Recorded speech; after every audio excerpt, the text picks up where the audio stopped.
Hello, in this video I would like to present maze game built in Autodesk Maya, where AI will try to find exit. Rules is simple.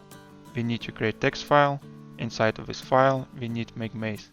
Hashtag it's a wall, A starting point, B endpoint.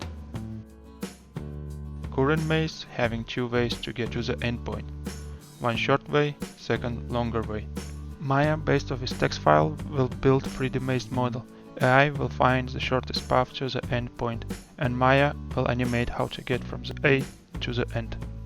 We need provide text file name. We can get write await path or we can get animated path. Let's execute code and see what will happen.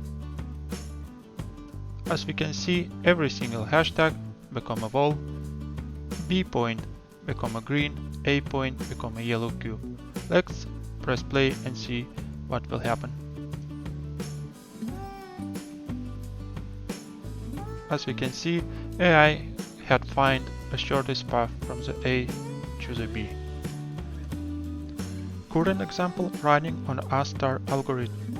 In the source code you can find and try out depth first search algorithm, breadth first search algorithm, and greedy best first search algorithm. If you would like to play around or if you're interested to see source code, you can find in the description below. I will exchange code for a beer. Thank you for watching.